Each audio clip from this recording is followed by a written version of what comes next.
very good. Well, thank you for being there. I don't know, maybe a quick in the chat if people want to say where they're from or where are you actually right now. It will give us a sense of the time zone, and if you can just put that in the chat so we can get a sense of is it noon or is it morning or is it night or is it in the afternoon? So we invite you if you want to do that. And as you're doing that, we want to welcome you. Clément and I are very honored that on a Friday afternoon you're taking this space to come into this space. And as Marina was mentioning, we come here very humbled to have an opportunity to co-create a space with you. It will be an interactive session. Having said that, it's not to push you away. It's more in a sense of to bring you along in a space that we want to create where we can think together, exchange, and better how we think about things and how we practice. So what brings us today is we've been in those situations for the past 10, 15 years or so, trying to think on how can we generate space where a learner walks into this space, feels that it's a safe space, it's a brave space. And we think it applies to about anything in life, with our children, with our neighbors, being better citizen, but especially as we try and ignite changemaker philosophy and changemaker thought. So it's really in that sense that we're doing this today. We feel we're around a kitchen table, and it doesn't matter how many participants are there. It's more in a state of being ourselves and come as we are. So it's really like that we introduce ourselves and we welcome you in this space. Clément? Great, thank you so much, Sean, and thank you everyone for being with us today. Just to set the tone for the workshop, I'll introduce myself, but I always say that more than anything I can do myself, if I can empower 10, 100, or 1,000 change makers, it will have a much greater impact than any projects I could do. And that's what got me to do all the work we're doing. But then over the last year, we started realizing that even more than shaping change makers, if we could empower educators to them shape change makers, it would have an even greater ripple effect. And that's kind of what brought us to the work we're doing, to our curiosity, which is very much around how do we rethink the class experience to empower change makers. And so that's kind of going to set the tone for today's workshop. But before we go any further, we'd really like to take a time to recognize that the land that our university, Sherbrooke University in Quebec, Canada, stands on is from the Wabanaki, Dakina Nations. And in all the work we do, we strive to recognize our environment, but we also strive to foster students who will create meaningful change and who will be conscious about the space in which they work and the environment that surrounds them. And so that kind of sets the tone, and I'll pass it back to Jean to maybe set up the first activity, which is around trying to get to know each other.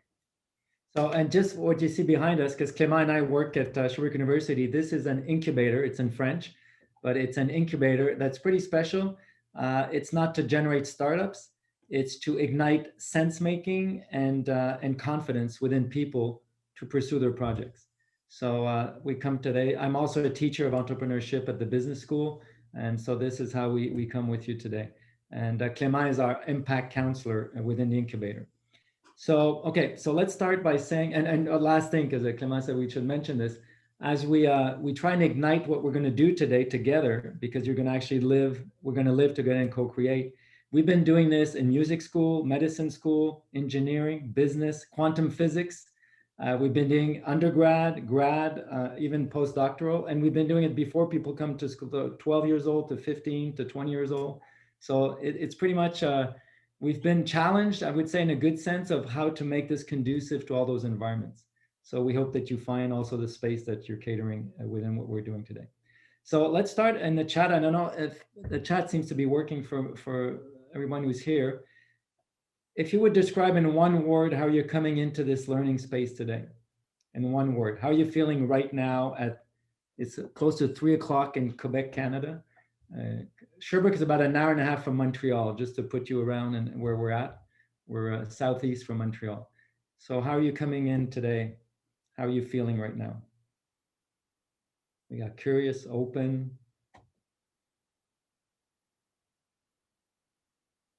Raphael said eager. Eager, good. After the salad. You made me stop it. Are we getting, because we have Ulda, Adi, Etze. Do you have access to the chat? Just curious. We're 8 of us, so we should, all 8 people have access, hopeful access to the chat. Adi, Hulda. Did they do some checks, Marina, with the We both can discourage and invite them. I've given them a heads up and told them what to do if they're having trouble, but if they can't read the chat, then yeah, so I've dropped in a link to the chat in case people are having problems, but hopefully Haiti, Hulda, Etse, and others can chime in. Oh, good. Hulda's there. Okay, great. Intrigued. Okay. Great. Okay. And we're going to be talking about how to rethink the class experience. But before we jump in, we'd be curious to hear from everyone and what are the kind of class experience that they want to rethink. And so we'll ask you again in the chat just to share, could you describe one of the learning space or class that you would like to rethink today? And it can be as much a learning space or class that's traditional, like a university course, as much as it can be a one-timer workshop or a complete program that you want to rethink, or it can even be an activity that you want to teach your children or a neighbor. And so it can be a learning space in the greatest sense of the term, but we'd be curious for each of you to maybe pick one of those learning spaces of yours that you're willing to put forth today and to rethink together.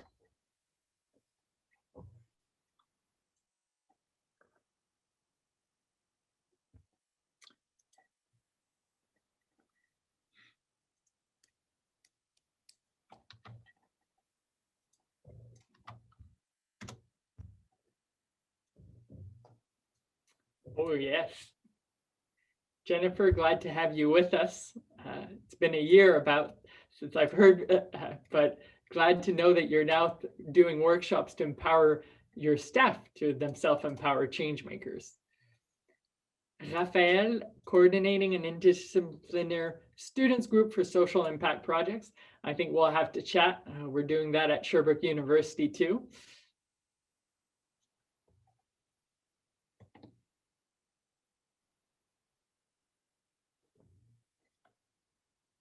We'll give a minute more or so for those who want to share. Yunsun, running transdisciplinary boot camps and different in terms of learning space.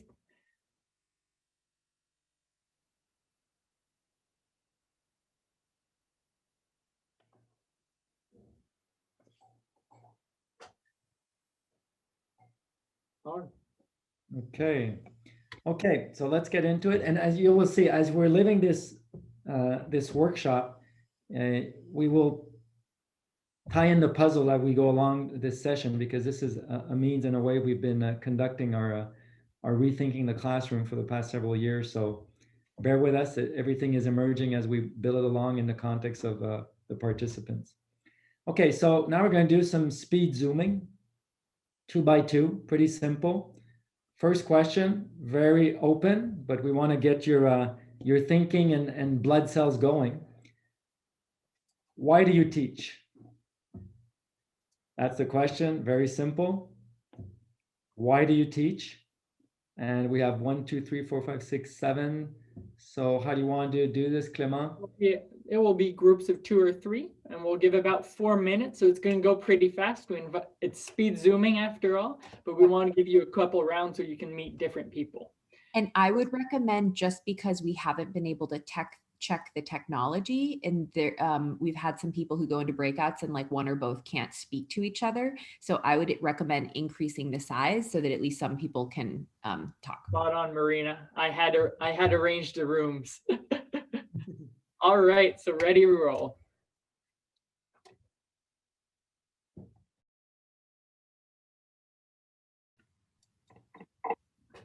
Hello there. Marina was saying how excited she is, and you cut her off. We had to come back to the main kitchen. It's okay. We'll share the excitement later on. Great. So it's going to be lovely because we'll get to meet about the whole group in the 2 breakout rooms. So I'm going to mix around the name. There'll be maybe one person you'll be familiar with in your group. And we're going to jump back into the breakout rooms for a second question, which will get you to build upon the last question, but maybe bring it a little further. Jean, to you. So how do you want your teaching to lead to a change and maybe make it a better world?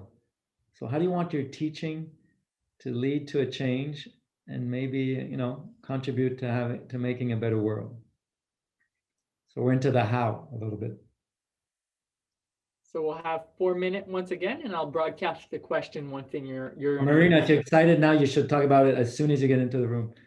All right. Here you go.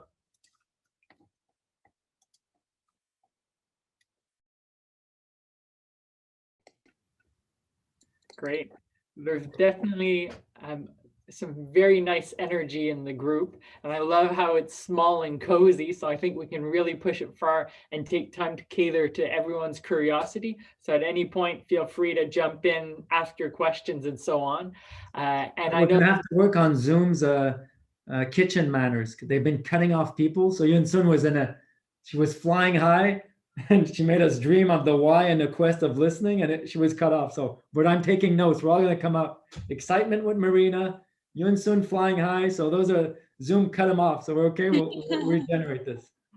We welcome Yanis to our group. So you're very welcome. Great, cool.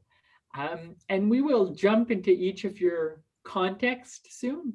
But before we do so, we were curious to maybe, well, we love to use arts and use creative approach. So we wanted to do just a little mural, because I think each of us have our own conception of what it is to shape a change maker. And so that in the next activity, we'd like to just put all of our different conceptions side by side together into what we're going to create a word cloud, where we can kind of create our mural of what it is to us as a group to shape change makers. So in a second, I'm going to share in the group a link to a platform that's called menti.com. It's going to be super simple. If you can follow the Menti platform link, you're basically going to have a big question in front of you. The question being, in your opinion, what are the skill set attributes a change maker need to embody? And you can submit as many responses as you want. So we're going to give maybe a 2-3 minute for all of you to enter as many skill set, attribute, mindset, whatever you want to add to our group word cloud on those change maker attributes. If you're having any issues with the link, maybe just let me know out loud or just write it in the chat and we'll cater to you.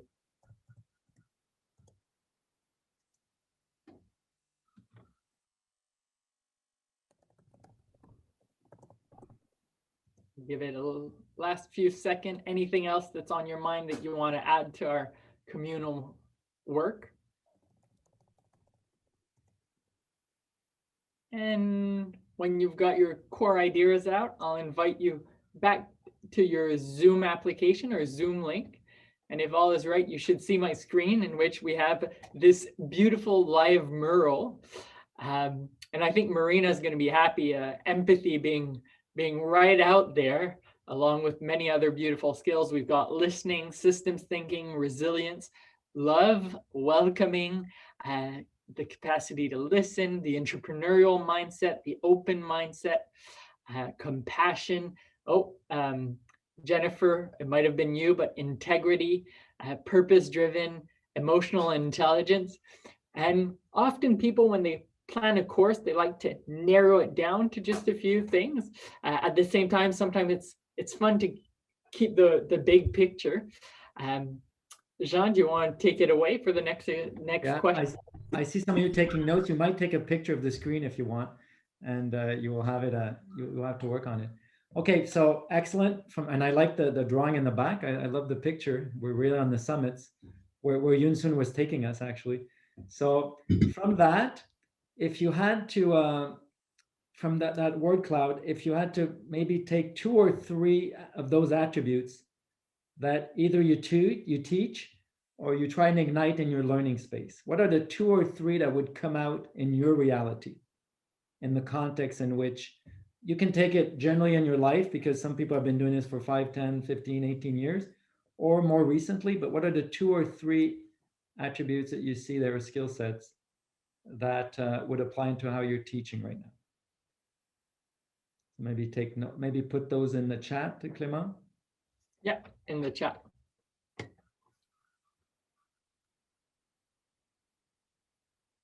Can you just drop in the question?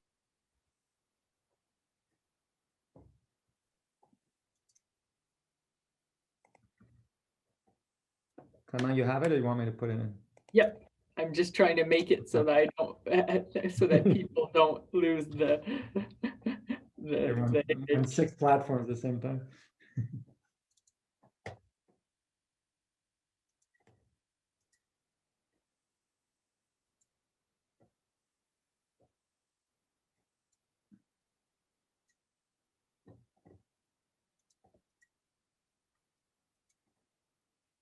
Okay, good.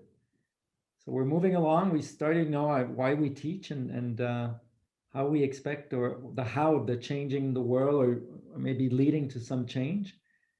And now the ideal change maker, or some of the attributes, have been posted, and we brought them down closer to each of you's reality on if there were a few attributes to maybe filter through those, which one are you, maybe you've been focusing more on in your practice.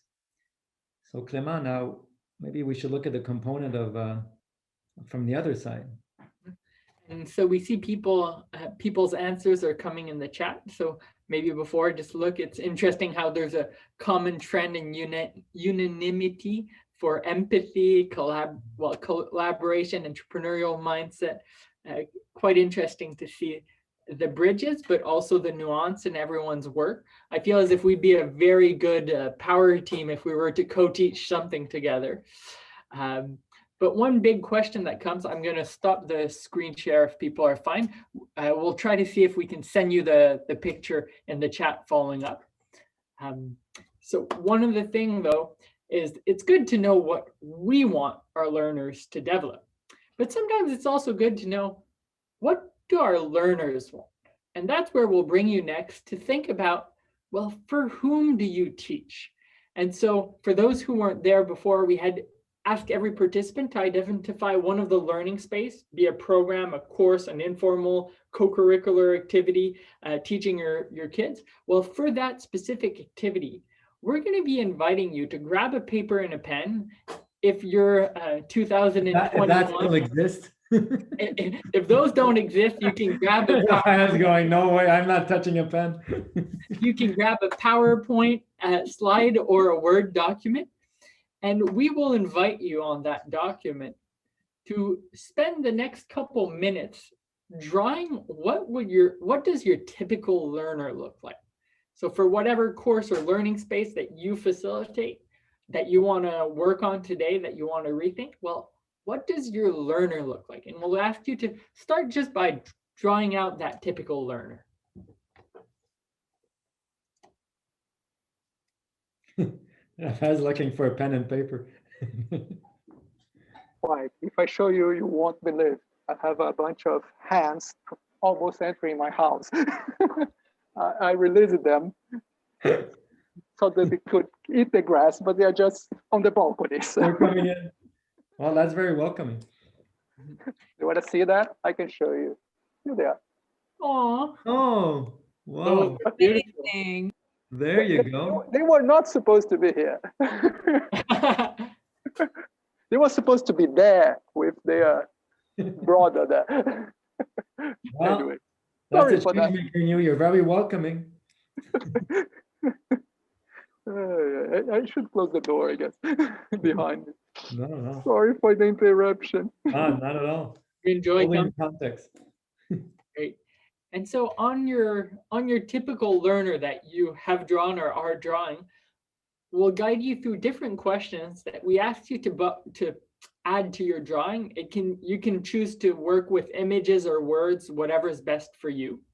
But first, just maybe how old is the average learner in your space, in your learning space? And what are what's your average learner's cultural background? How are they coming in? What's the culture to the greater sense, greater term, the greater approach to culture? What's their cultural background? What do you exactly mean by draw your learner? Sorry, I was a little bit busy here. I didn't pay much attention. But for this space you've chosen beforehand, if I remember your social impact programs, draw your average learner that comes into those learning spaces. Drawing in a drawing or in words, or you can use both images or words, whatever works best for you, Rafael, right. and others. And then I'll ask you to think, when your learner shows up to your learning space or to your class or your course, what's their emotional state like? How are they showing up? Are they eager, stressed, curious?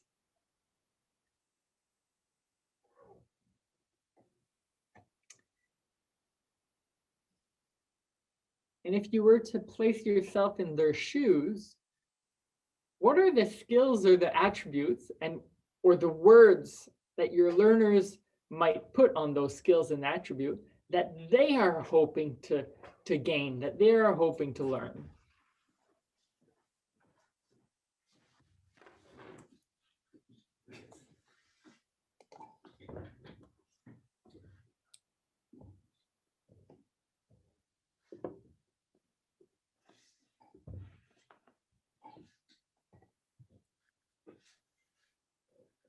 You can put as many as you need to represent your typical learner.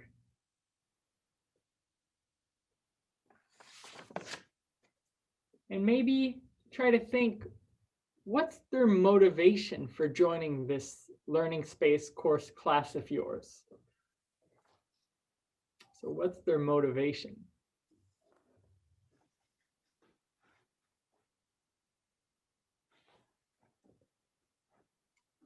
And even if you push the reflection further, do they have any greater motivation for learning, greater motivation why they're in their program or why they're joining the space?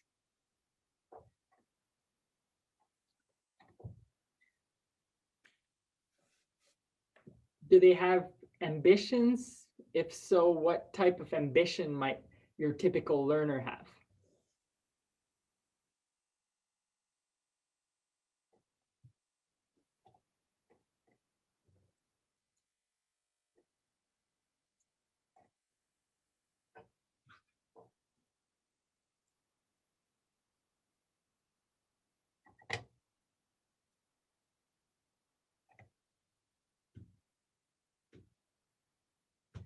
And finally, feel free to add any adjectives or any words that would describe that typical learner.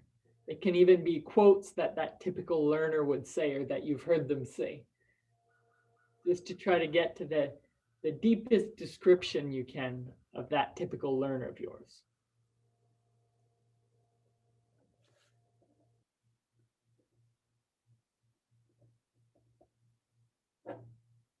You seem like such good learners. You seem all still working on your typical learner, but so we'll give you maybe a last 30 seconds or so to put your final thoughts on your image.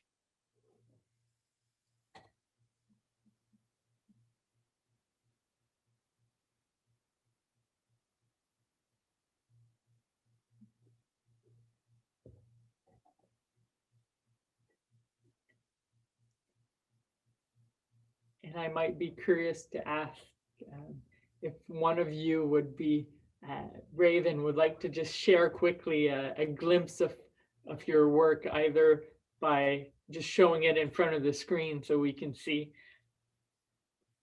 or through. I think everyone should show. Everyone who's invited just to show us. Yeah, go ahead. Perfect. Okay. Oh, we have a little drawing with Yanis. Love it. Oh, wow, wow, wow. Cool. Right, Rafael is showing us. No, I have no pen, so I It's wrote on your screen. Okay. on a Word document. Great. Okay, very good. So now as we're moving forward slowly, we're getting into this kind of a little funnel where I will state the question and Clément will put it in the chat. So you'll have an individual 3-minute reflection, and then we'll have a group discussion with what's coming along. So how do you know if what you're teaching, where you're teaching, okay? So how do you know if what you're teaching, you've emphasized on a few of the attributes, where you're teaching, the space that you described when you came into this room, and how you're teaching. How do you know if it's adequate for whom you are teaching it? So again, you've described, what you're teaching, the space in which you're doing it, and how you go upon doing it. So what indicators do you rely on, and what can you share with us that you say, I feel this is adequate to whom I'm teaching? So take 3 minutes on that. It's on the chat. And we'll bring it to the group after this.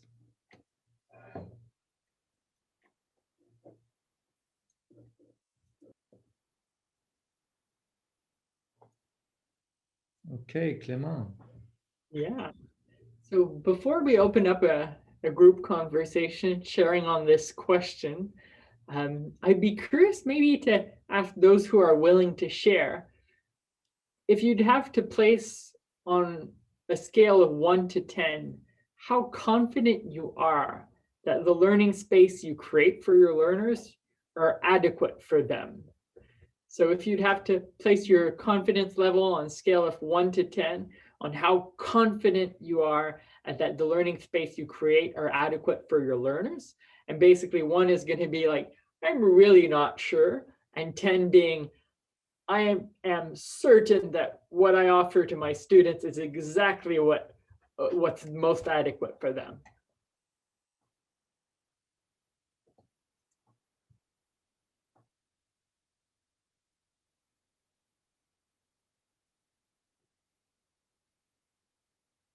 Self-evaluation, always tough. You're asking big questions on a Friday afternoon. Pre-COVID 9, now 4. Okay. 9, 6.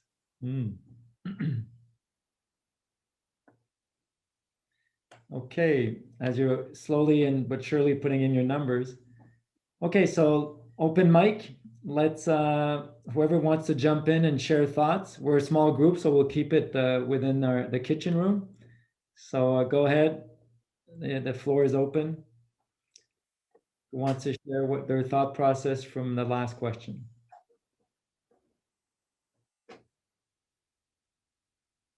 They're all smiles. Everybody, Yanis, you see, So I'm gonna jump in.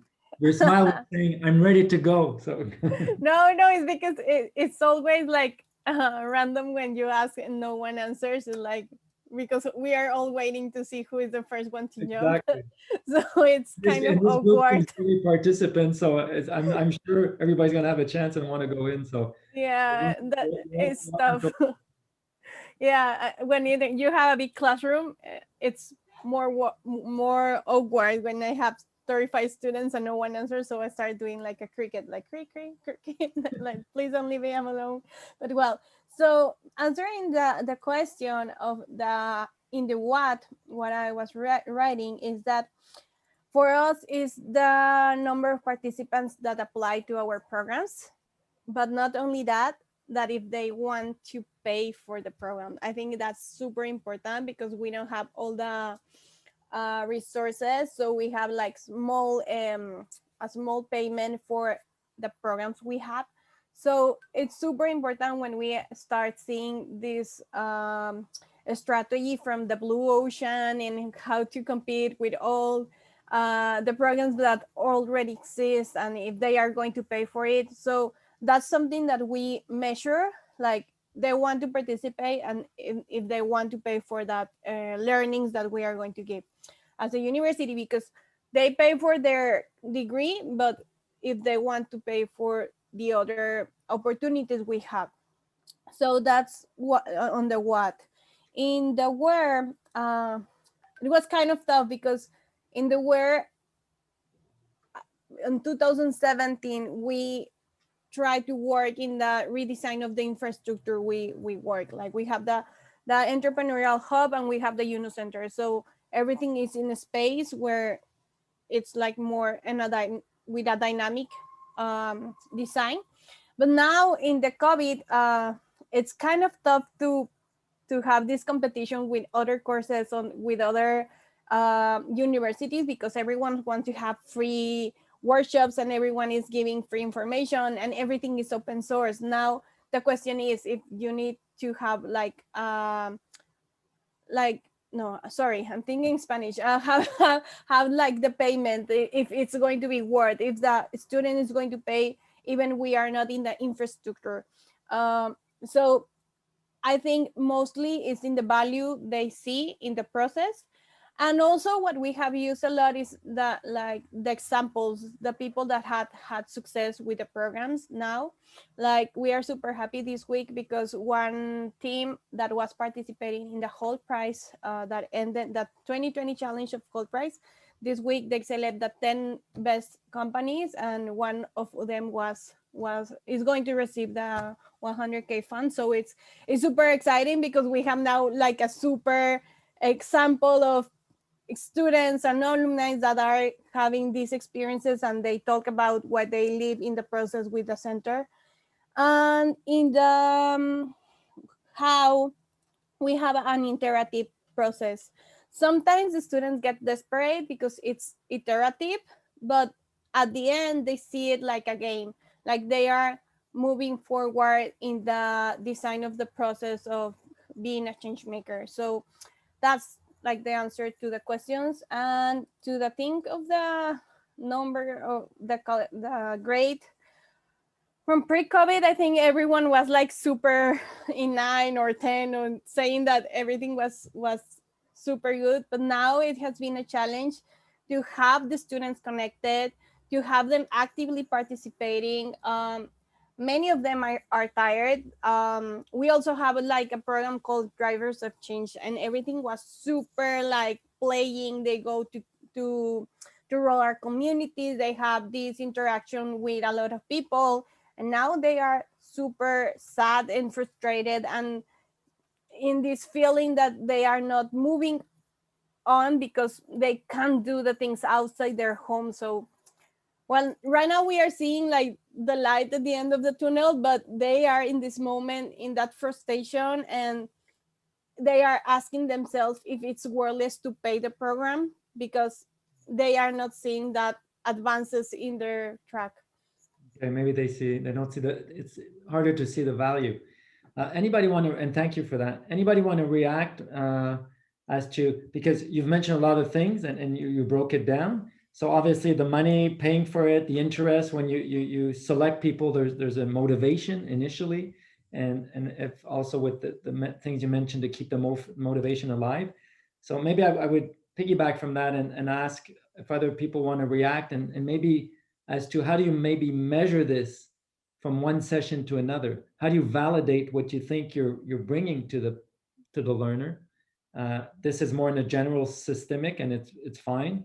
So as you enter that space every time, especially online now, how do you validate that it is adequate what you're offering right now? Anybody want to toss in with the ideas that you wrote down or you were thinking about, either through challenges or experiences? Yeah, actually, I wanted to comment a little bit from a different perspective because I'm in a totally different setting. I'm in a public university in Rio de Janeiro, which is not the top university at the city. So what we get is, and also it has a very strong, it was the first university in Brazil to have affirmative action for poor students and Black students. So they don't pay penny for their studies.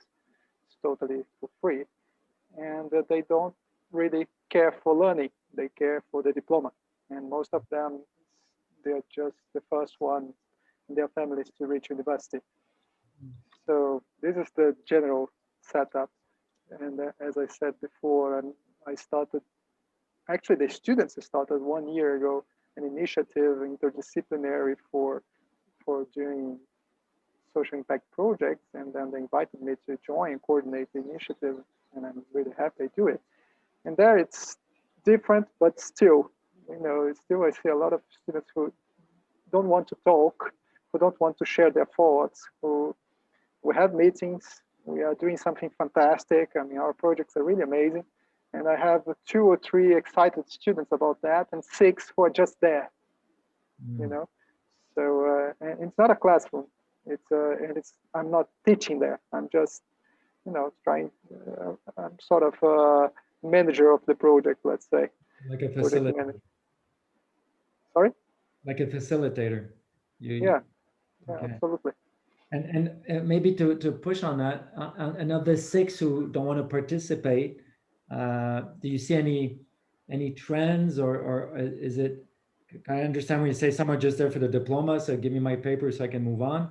But do you have any means to verify or know a bit more about why they're coming there besides those indicators that you've mentioned? Or I'm asking a question to you, but if other people want to toss in on what could be means to maybe verify or validate or see how the temperature changes or not during the one time to another where they show up?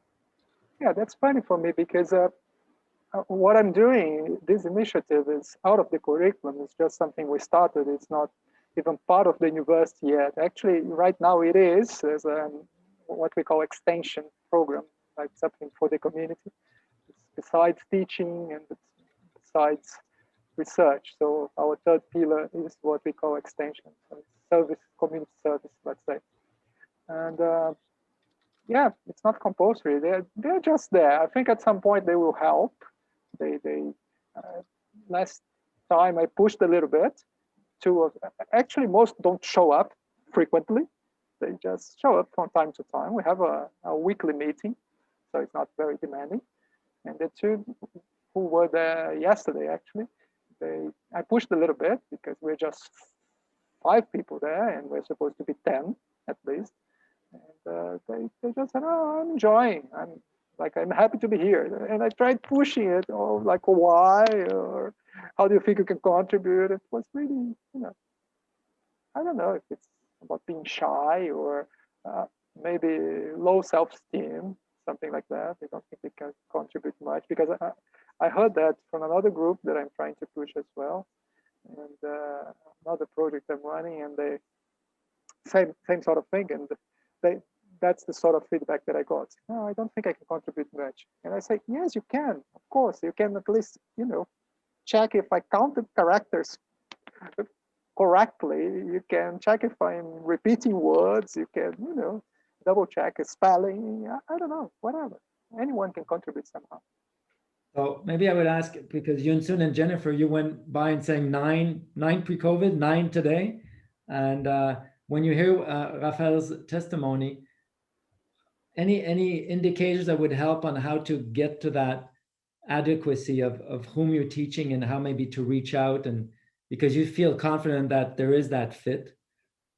When you hear what Raphael is sharing, what are your reactions on helping that fit?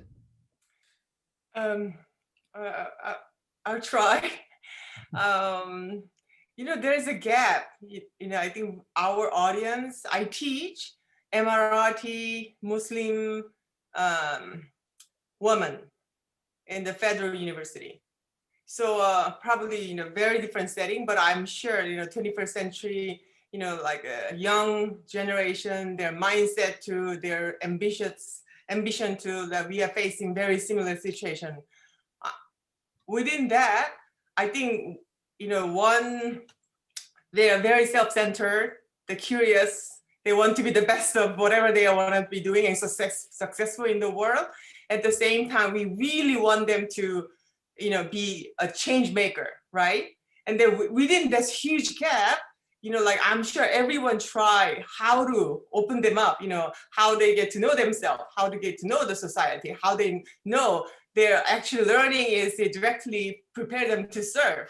the humanity and society. So like a whole, in that regard, I personally, I teach design, and I try to make design as a tool for them to really empathize, you know, what is there, how is that you're going to identify people's needs and then be able to, you know, creatively find a solution for them, is you really need to get down to the ground, you know, really understand what's happening in the society. So they have to go and find the actual, you know, needs are happening. So it's a self-investigation in interview. I mean, we all use a design thinking at the foundation, and hence when they bring those information, they have to analyze with the system thinking mind, and then they actually need to, you know, like test it out with their prototype, right?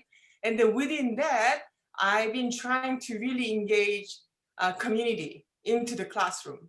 So as much as I can invite, you know, like stakeholders, that, you know, they in the context of what they're doing, usually like I'm talking about the senior, like a capstone courses, for example, and then according to their needs, I need to connect the people who are in the community who can help them, and then as a guest speaker or like a workshop setting, so they can actually learn skills and, you know, tools that they need to get through the project to deliver the requirement the university wants to see. However, when they were actually coming out of their comfort zone and finding out, I think that's our role in the, you know, in the classroom as a facilitator. We need to actually, you know, hold hand and take them out of their comfort zone and be able to see the reality. And then when they realize, you know, they're making a, you know, connection with from their heart, they're, oh, there are people, you know, really in need that I didn't know. I'm really, you know, passionate about that, solving their own problem, whether this is like a, you know, solving, you know, laborers, you know, like a condition to, you know, autism condition to whatever the case may be, that then they are able to, you know, passionately, you know, build their own prototype. So I think it's very much cohesive, you know, like a way that have student experience small world, you know, out there in the classroom. So I'm not successful at all. I'm struggling, very much struggling, but I think the more I try that way, I know that this is the way to go. I was so curious how other universities are doing Changemaker campus. I actually visited ASU, the Changemaker Central. I learned so much from there. Like I was very much, you know, like impressed by the actual student running this Changemaker Central, and then how they actually lead the community and bring students together from different college. And then it was a beautiful way to see. Okay. I'm sorry, I was talking too much, but yeah. Great insights, great insights. Maybe someone else want to add to the thoughts? Jennifer, I see you smiling. I'm not picking on you, but if you want to share some thoughts, because you put in a 9 pre-COVID, but from what you're hearing as to how to think of that fit between, are we actually serving the right meal to the people who are in our learning space? One of the things that I was smiling about is that every time we get together, like there's all this enthusiasm. People apologize, oh, we've talked too much, but I think we're all feeling, I speak for myself, I feel such a sense of connection with everything that people are sharing, and I don't feel that as much in my institution.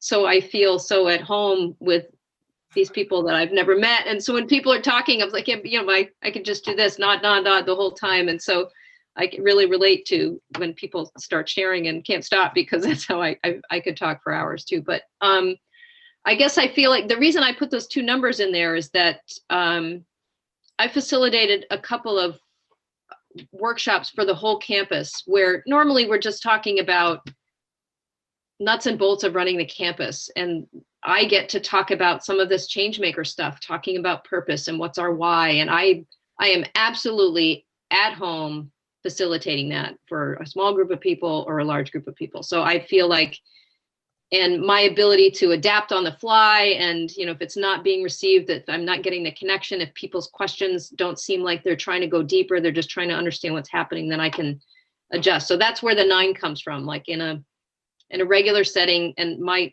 group was faculty staff. But I feel like we're in this sort of Maslow's hierarchy of needs right now, where if I were to facilitate a workshop right now, I'd want to just dim the lights and get some blankets and let everybody have a comfortable place to lie down and cover them all up and give them like juice and cookies and just let them all take a nap. Like that, I feel like could just be the most compassionate thing I could do in a workshop right now. And that's not what I'm being asked to do by the administration. Like, let's move these initiatives forward and focus on purpose and vocation and all this. So that's where those two conflicts come from. And I appreciate hearing that, you know, our job is to really pull people out of their comfort zone. And I think that's harder for people to do that when they're already feeling not just insecure, like Raphael said about, are they just insecure about their ability to contribute? Do they have anything valuable to contribute, but feeling insecure in terms of a sense of lack of safety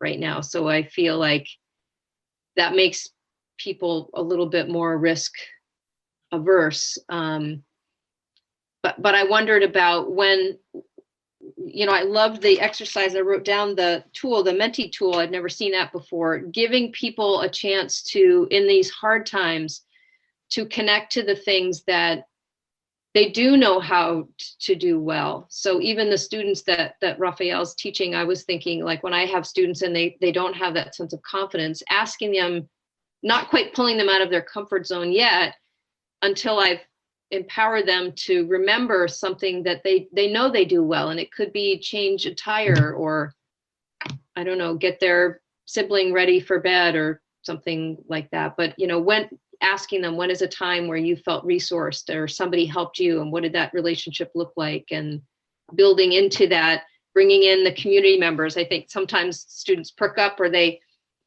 get more serious, or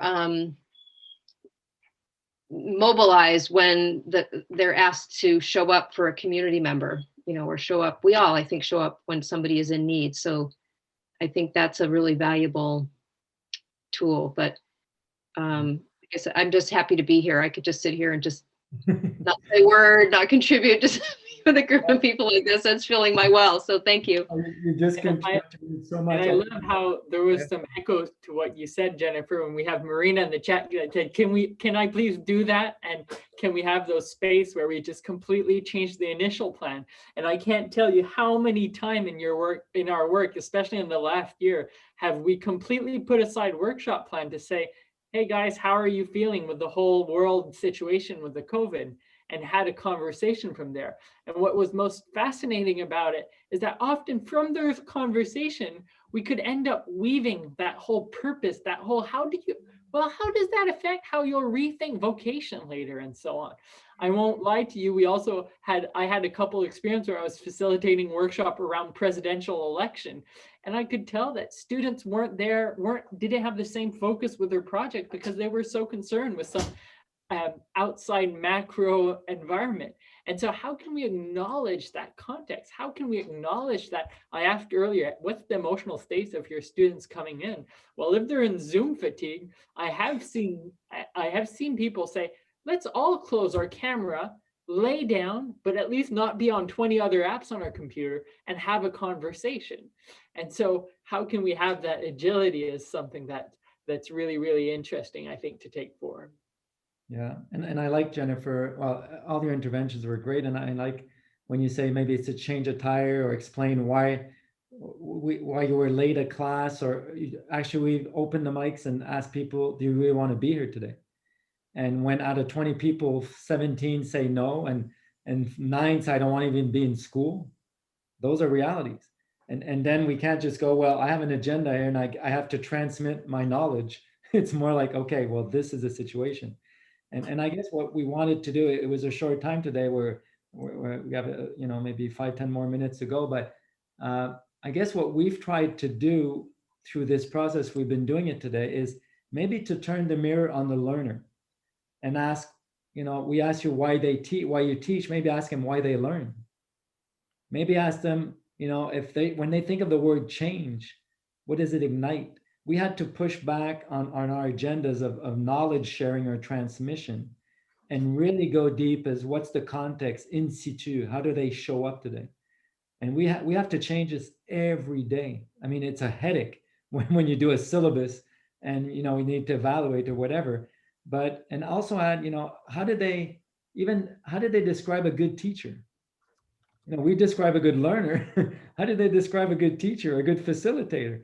And by doing this questioning that we have you done with them and turning the mirror to them, it kind of empowers them as that I'm actually a co-creator of this space. You actually, as a teacher, are opening up to help me co-create this. And you kind of feel a shift.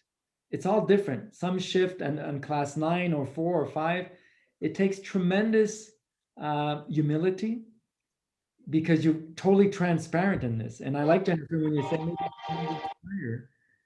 If you go into that changing a tire, a lot of my colleagues are going, what does that have to do with what you need to teach? Well, it has everything to do because they're not in the right mindset right now.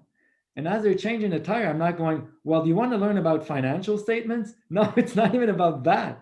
So how to let go, being a knowledge transmitter into being a person who ignites a space to be. When you teach in pedagogy, it's always the acting, the being, and the knowing. And we play around these spheres. And Clément and I and our team here, we've put the being at the center. That doesn't move anywhere. And then we put interacting with the interacting. As Yanis was mentioning, the interaction is a way to hook people and all that. The reflecting, and reflecting doesn't come on session 9 or 12 or end of semester. It's every time. And when cameras are not open, well, let's see how we can reflect. And the last part is knowing, is the knowledge, but we call it emerging knowledge. Because the knowledge will change every time you show up. So Raphael, if you show up and it's raining outside, they want to be there, that day, the scheduled knowledge about how system thinking works might fly out the window because we're changing tires. And it's more about collaborating and helping each other. So it takes a lot of agility. And mind me, in the university right now, we've been told you can't do this, you have to rethink your class. PowerPoints fly out the door. That's why we have no PowerPoint today. We didn't know where we were going with you guys. We're just like, let's see how this flies. And then it's all the, how do you evaluate this? So obviously we use videos, we use rapping, we put music into our class online because if it gets dark at 4 p.m. in the winter, if you come in with a Bona Vista Social Club entry, then it's the Cuban flavor, it's 4 at night, so we start moving a bit. So rethinking the space as if you're greeting someone for dinner changes the whole mindset. And what I'm hearing from around the screen today is you're already there, which is fantastic. When Yunsen, you were mentioning connecting from the heart. So how do we connect from the heart in the first minute of entry? And so as we're going through the session today, was more to bring you, if turning the mirror as to, if we question ourselves as teachers, shouldn't we open the space so they can question themselves as learners, and then we become learners of how they can teach us? And that's a huge shift. And to do this at every session, believe us, it's demanding. We get out of sessions, we're exhausted, but happy exhausted, because we feel that there was a purpose going on there. So I guess as we were seeing you move through this session, it's very empowering for us, because how easily you just walked into that space. And now we could take and Jennifer, we could actually spend the night discussing about exchanging what you guys are, but just in a matter of the last 10 minutes, how rich, how Yanis started, and then building from that, Raphael said, well, I have another challenge. And what's fun is we could look at who our different clients are, or clients or beneficiaries of how we teach. But as we move the discussion more and more, we find common ground, no matter if they're in Rio and it's a public school, or even if we measured correctly and they paid for a class where they're motivated in, because this motivation kind of rubs off as we're moving along. The money can be, it may be a motivation initially, but connecting from the heart must always be that motivation. And so it's very, very rich, just from the elements that you brought to the table. So I don't know if you want to react to this, or it's just, I just went off like this because I just kind of felt like the flow going through. But how do you react to this, or do you see yourself going into this, or challenges with doing this, or whatever? Maybe reactions. Yeah, I have a question actually, because I'm like-minded, of course. I'm here, and but I'm more and more asking myself if I'm doing right, because that's not what I was taught to do.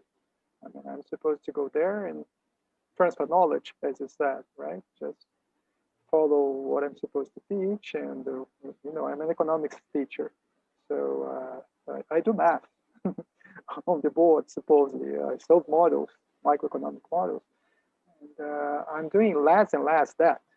I'm doing more and more discussion and letting, of course, because it's online as well. But I'm asking myself how it's going to be when I go back to the classroom, because I'm not sure I'll go back to the board and solve the models I used to do.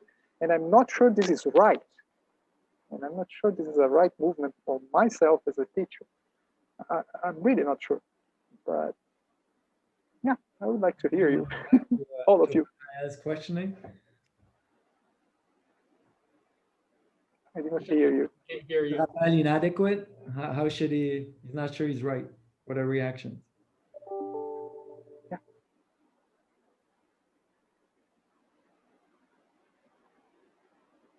Did you hear what I said before? Yeah, I think couldn't everybody's hear. thinking. I Okay. have a question. So one of the questions we were asked was, how do you know what you teach is adequate? And I interpreted the question a lot more freely or less specifically. Anna's was very about assessment, and like hers could go on a report. Mine was just something you'd have to talk about over coffee, So, but some of the things that I was thinking about is like the level of light in their eyes, or the type of question,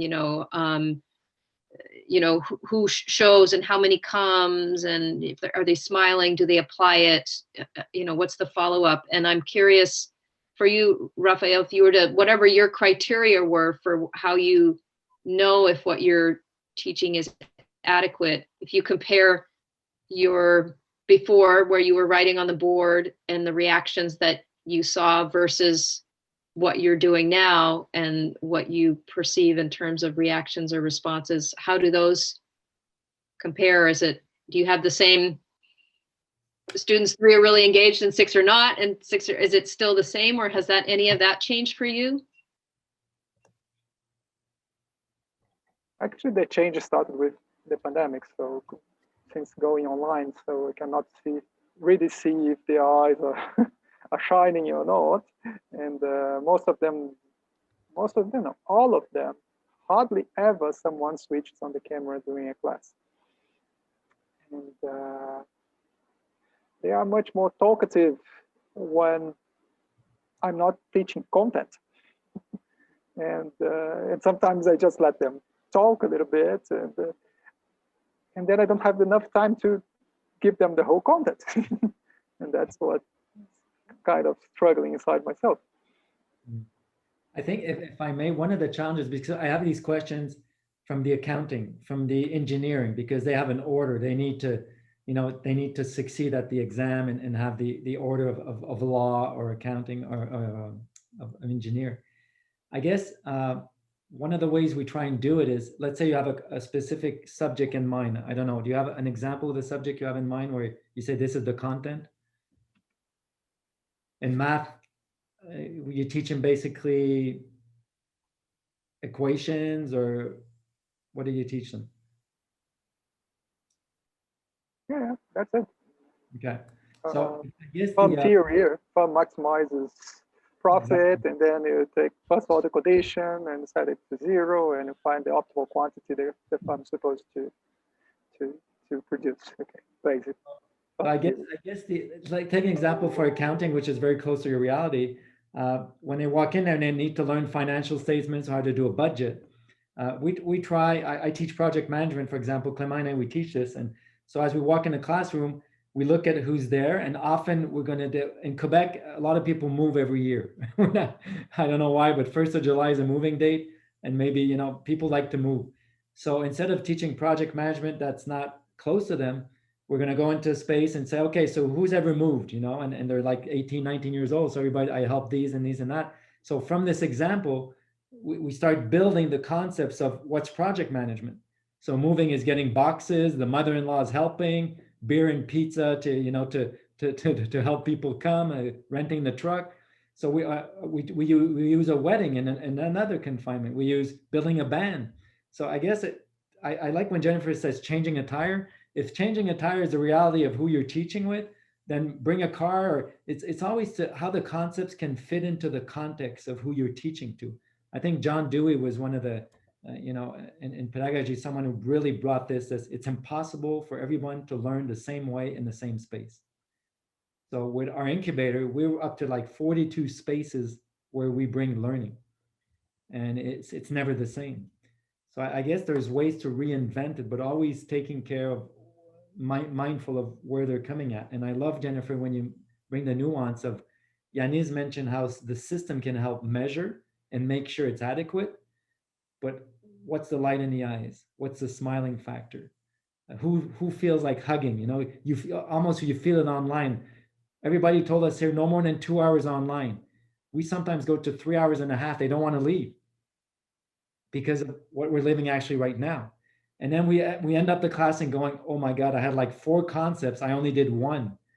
But the one you did created confidence and a sense of, I want to come back. So the 3 others will be fast-tracked at another time. I'll give one last example. When we teach entrepreneurship, the notion of success, we often put that in class 8 or 9 out of 12. What's success? Class number 2, we create teams, and one of the students says, my team needs to perform. And he's really eager. He wants his team to perform. So we look at him and say, what's performance for you? Because at that moment, the question was asked. So hence the class number 9 of success becomes the class number 2, because it was brought up there. And as we're talking about success, it's like if your daughter who's 12 years old says a boy wants to kiss me at school, and you say, well, I'll teach you that when you're 15. It doesn't help. It's right now she wants to know, you know, what's going to happen at school. So it takes a lot of agility, but it's always being connected to the heart, what Yun Sun is mentioning, and the heart changes. There's a pulse. So it takes adaptation, agility, but pre-pandemic, we thought of that. Post-pandemic, it's urgent. I don't know, Clément, if you want to maybe add a few things. And connecting from the heart, if you want. Imagine you welcome 20 guests around a table for dinner and you try to have a single conversation. It's not going to work. Well, that's often what people do on Zoom. They're trying to have a big conversation with their whole class. And so we've discovered the breakout rooms, and that's where people will connect from the heart. And so many of our trainings will start with that speed Zooming activity, where usually we're intentional on making them be one-on-one. Because when you're one-on-one, you can truly connect, you can talk, you feel more confident, you're more open, you build trust. And what we've realized is by having more and more of them connecting one-on-one and sharing on different meaningful questions to them, it creates a trust and it creates a space that when we come back around the big dinner table, everyone are much more at ease sharing with each other. And so for us, it has been kind of the magical point where I don't think we've struggled in any of our trainings now to have people turn on their camera, and just by having that trust being built and people seeing the why, they're sharing that space together and each other's why.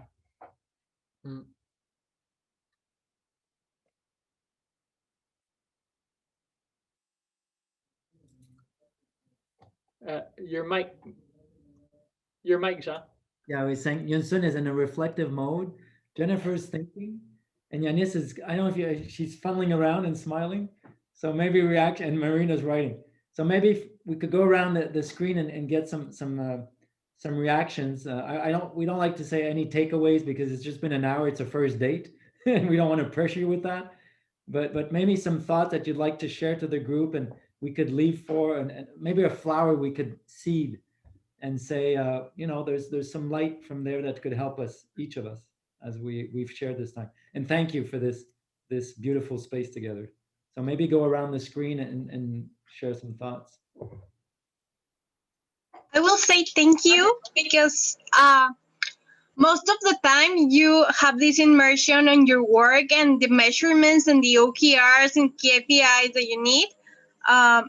And I feel pressure because we are not maybe having the same goal that we have pre-COVID. But you say something super important, connect from the heart. And in the operations, sometimes you are acting like a robot trying to do the work and you forget that part that is the most important thing, to make empathy, to make the sensibilization with the students. And I'm thinking that again, and well, let's see what's going on. Thank you very much for the session. Thank you for being with us.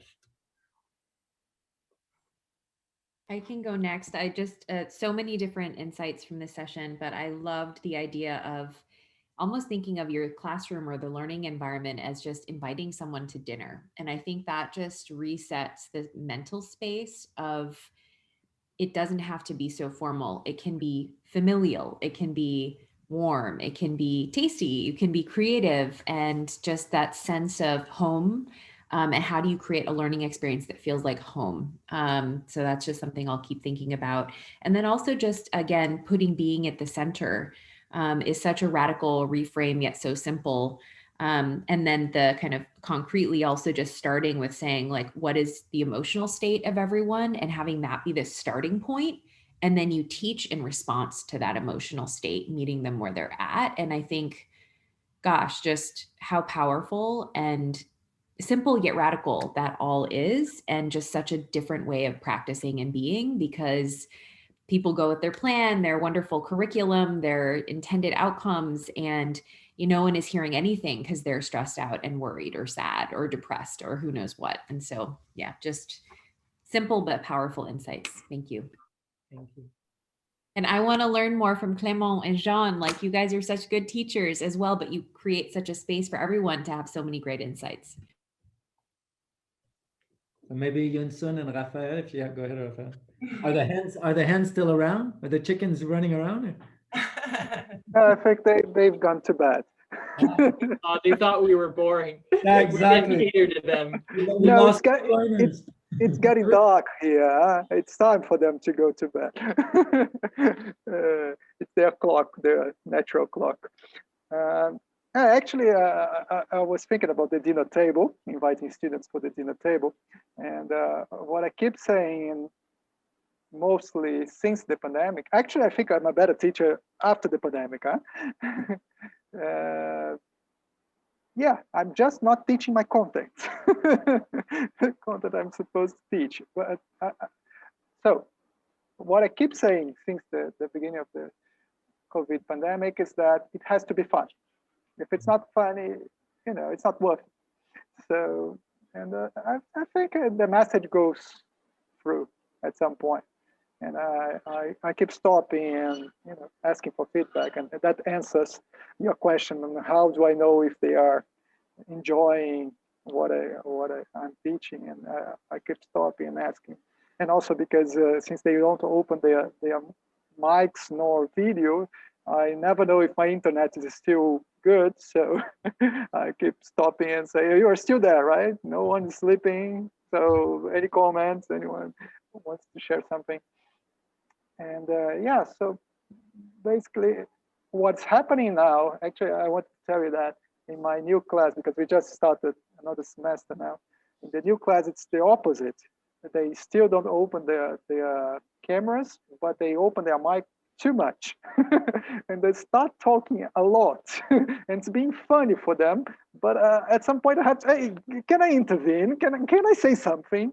And yeah, and then, it's hard to provide them some content, but I really don't know if I'm doing right right now. I really don't know if I'm a good teacher these days. So anyway, thank you a lot for the session and the comments and for hearing. Thank you.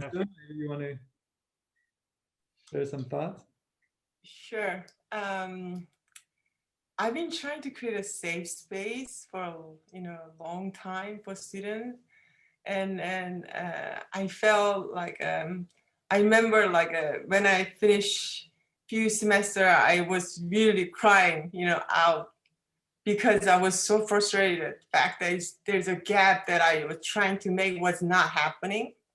I mean, I'm just just showing you one slice, but the way that I was able to go back and try again was that I didn't do something. I find out that, I was not humble enough. I was not really empathizing enough when I was trying to teach empathy. So so when I was actually changing, instead of, please listen to, I was trying to really listen. And then I experienced this shift of in the classroom, like is either dinner table or like living room setting. So I was able to create a safe space. That was exhilarating, because then we can really talk about like the next step.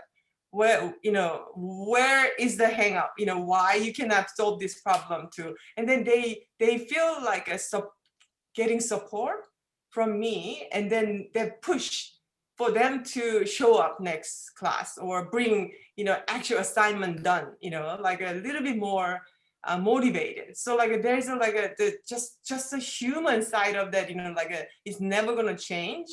And I just again and again realized that my role is just like I'm a mother and I'm a grandmother already, but I think just pouring my love, very tough love, so that my student can actually listen to or be curious to become a change maker.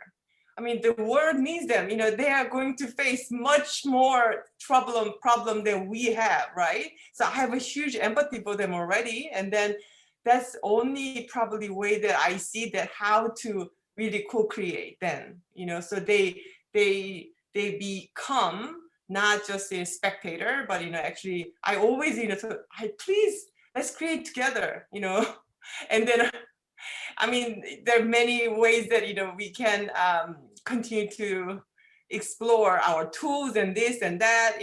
I'm a designer, so I make things, make tools and like planning and whatnot, but I realize that it's really heart to heart, creating a safe space, and then just be a human to be able to really solve the human problem in the world that we are trying to tackle together. Yeah. Wow. Well said. Before I just pass the last statement to Clément, I think Marina's probably going to close all this. Quick notes, two things quickly. We live in an era with internet where knowledge is everywhere and it's accessible and it's also free most of the time. So Raphael, to your point, some of the content I don't get into the class, often videos have been written, TED Talks or other people who do it better than me. And so I kind of use that. So that I get content help from other people who've put all the work into it. So we're in an era where we can take that pressure of downloading content away from us, at least diminish it. And another thing, to connect to their reality, when you say, Raphael, I'm not sure, if what's a reality, and sometimes we had people when they check in to say what's their greatest song or what's, what I've had a break in a class and I said, okay, every week someone different is going to put the song for the break. And then we discover, wow, you like rap music, you like disco and you're 19, or so it's always creating connections through other means. And that's been what's your favorite color? What animal you like? I see Yanis has a dog who wants her to go walk outside. So there's a lot of ways to contextualize and personalize what we're doing. And hello. So yeah, so maybe Clément, if you want to. Well, thank you. It's just a lot more before Clément wanted us to show you. We came last night to change everything that was planned what we would do with you guys. So look at our board. That was last night, 8 o'clock, and we actually said, okay, so what are we serving tomorrow? And what's the restaurant going to look like? And who do you think the guests are going to, where are they coming from? And then what do we do if they're just a little group? What do we do if they're a big group? With that, so we thought of our menu. What should we, are we going vegan? Are we bringing meat? So we kind of prepared everything and then we cut it off and you decided what you want to eat and you brought ingredients. And I guess that's one of the lesson learned. Don't bring a meal, bring ingredients, even if you're a teacher. It's about creating a meal. It's not about, well, I brought this potluck, taste it, tell me if it's good, and then you want to learn how to do it? This is the recipe. No, bring an ingredient and let's make it together. Clément. And ignite their passion for food, ignite their curiosity for how do we do this? And with passion and curiosity, they're going to be doing the work on themselves. You won't even have to pass much content. They'll be the first one Googling and looking up to find the things around. And so, but if I have to, well, I don't really want to wrap it up because I don't want the exchange to end. So I don't know if Marina is itching for us to bring an end, but at the same time, I'm loving the space we're creating. So I just want to thank you all for being definitely changemaker educators just by asking yourself some of those big questions, and to keep asking those questions and to keep striving for rethinking your spaces, because after all, yeah, the title of this workshop was Rethinking Your Class Experience to Empower Changemakers, but we wanted to add in bracket every time around. And during your class, how do you reevaluate? How do you rethink? And so it was such a pleasure exchanging, getting to know a little bit of your reality from Brazil to Northeastern University, going all around. And so such a pleasure.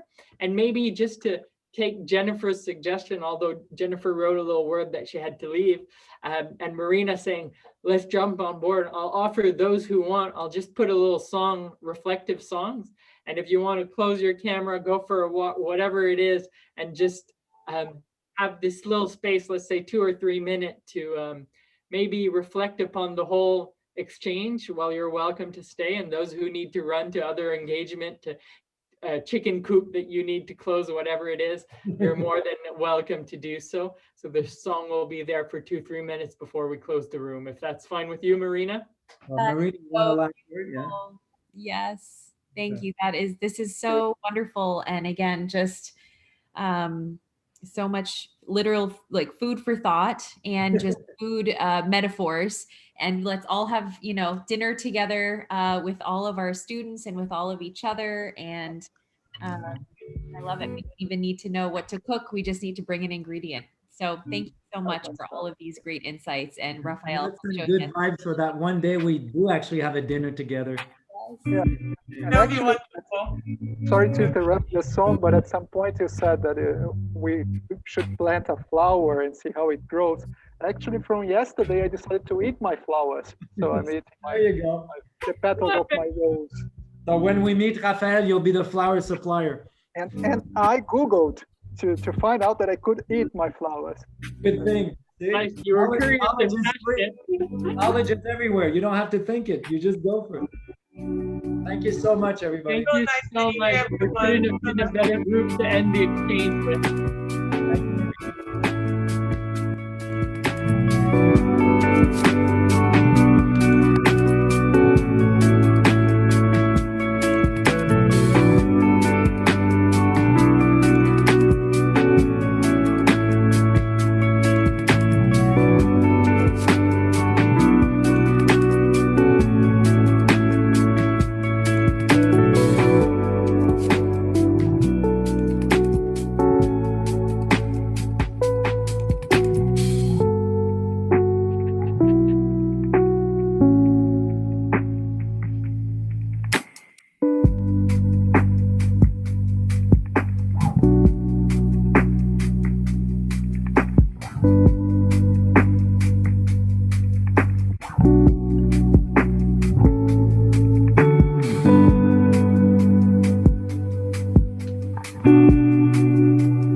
Thank you all. Bye-bye. Bye-bye. Bye-bye. Let there be love. Bye.